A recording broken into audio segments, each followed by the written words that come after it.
ایک بادشاہ تھا، وہ پھولوں کی سیج پہ سویا کرتا تھا، خادمہ اس کے لیے پھولوں کی سیج بچھایا کرتی تھی۔ مدت گزر گئی، پھولوں کی سیج پہ سونے کا عادی تھا۔ ایک دن خادمہ نے سوچا، لونڈی نے سوچا، روزانہ بادشاہ اس سیج پہ سوتا ہے، پتہ نہیں کیا لطف ہوگا۔ اس سیج کا لطف اٹھانے کے لیے وہ بھی لیٹ گئی۔ سیج تیار کرنے کے بعد ایک لمحے کے لیے کمر سیدھی کی تو سارے دن کی تھکی ہوئی تھی، آنکھ لگ گئی۔ بادشاہ وقت پر اپنے اس خاص کمرے میں داخل ہوا تو ایک لونڈی کو پھولوں کی سیج پہ سویا ہوا دیکھا تو غیرت سے جل بھن کے کباب ہو گیا۔ ایک لونڈی کی یہ اوقات کہ بادشاہ کی سیج پہ سوئے۔ اس نے جلاد کو بلایا، کہا اس کو الٹا لٹکاؤ اور اتنا مارو کہ اس کی جان نکل جائے، تاکہ باقی خدام کو پتا چل جائے کہ بادشاہوں کی سیجیں، ان کے بستر، ان کے گھر کتنے مقدس ہوا کرتے ہیں۔ لونڈی کو الٹا لٹکا دیا گیا اور جلاد ضرب پہ ضرب لگا رہا ہے، کوڑے پہ کوڑا مار رہا ہے۔ وہ چیختی ہے، روتی ہے، بچا لو مجھے، میری جان نکل رہی ہے۔ روتے روتے کیا خیال آیا کہ اس نے ہنسنا شروع کر دیا۔ بادشاہ نے جلاد کو کہا رک جا، اس لونڈی سے پوچھ روئی کیوں ہے، اسے یہ بھی پوچھ ہنستی کیوں ہے۔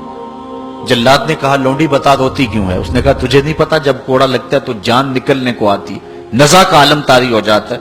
کہا یہ تو سمجھ ہے، لیکن ہنستی کیوں ہے؟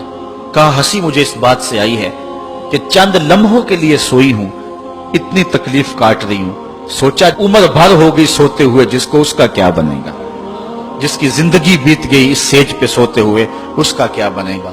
صاحبو، یہ دنیا پھولوں کی سیج نہ بنائیں، اس دنیا کو اللہ کی عبادت کے لیے گزاریں، ذکر فکر میں گزاریں، سحری کے وقت اٹھ کے مصلی پہ کھڑا ہو کے رونا سیکھیں، اللہ کے حضور آئیں، رزق کی تلاش میں رازق کو بھول نہ جائیں۔ تم سمجھتے ہو دکان بند کر کے چلے گئے تو شاید میری آج کی سیل کم ہوگی، سیل دینے والا، رزق دینے والا، رزق کے دروازے کھولنے والا وہ رب ہے۔ جاؤ اس کے حضور جاؤ اور جا کے اس سے مانگو۔ آج اس دنیا کے اندر آپ کہیں ملازمت کرتے ہیں، 8 گھنٹے کی ڈیوٹی دینا ہوتی ہے، ان 8 گھنٹوں کے اندر آپ کا مالک آپ کو بلائے، صرف 8 گھنٹوں میں ایک عارضی ملک آپ کے اوپر رکھتا ہے، تو آپ دوڑ کے جاتے ہیں کہ نہیں جاتے؟ آپ کے مہمان بھی آپ کے پاس بیٹھے ہوں اور آپ چائے بھی ان کو پلا رہے ہیں، لیکن باس بلا لے آپ کو اور وہ گھنٹی دے تو آپ بیل پہ سب کو چھوڑ کے بھاگتے ہیں کہ نہیں بھاگتے؟ مہمانوں سے بھی معذرت کرتے ہیں، مجھے باس نے بلایا، آپ دوڑتے جا رہے ہیں۔ یار ایک دنیا کا باس بلائے تو مہمانوں کو چھوڑ کے، چائے کو چھوڑ کے، مرغن غذاؤں کو چھوڑ کے، سب کو چھوڑ کے بھاگ جاتے ہیں، اور رب کا نمائندہ پکارے حی علی الصلاۃ اور حی علی الفلاح، جو بندہ اس کے حضور نہ جائے کتنا بڑا بد نصیب ہے، کتنی بد نصیبیاں اس کا مقدر ہیں کہ جو اس کے حضور۔ لیکن یہ اللہ تعالیٰ جل شانہ کی رحمت کی عمومیت ہے۔ اگر آج 8 گھنٹے کے لیے آپ کہیں ڈیوٹی کرتے ہیں، وہ آپ کو آواز دے اور آپ نہ جائیں تو وہ آپ کی نوکری ختم کر دے گا، آپ کو سخت سرزنش اسی وقت کرے گا یا پھر آپ کو فارغ کر دے گا۔ لیکن اللہ تعالیٰ جل شانہ اس کی نافرمانی پہ نافرمانی کرتے رہیں، کبھی اس نے رزق کے دروازے بند نہیں کیے، بلکہ جو نہیں مانتے ان کو اور زیادہ دے رہا ہے، کیونکہ ان کا حصہ صرف دنیا پہ ہی ہے نا، آخرت میں تو حصہ ہی کوئی نہیں ہے۔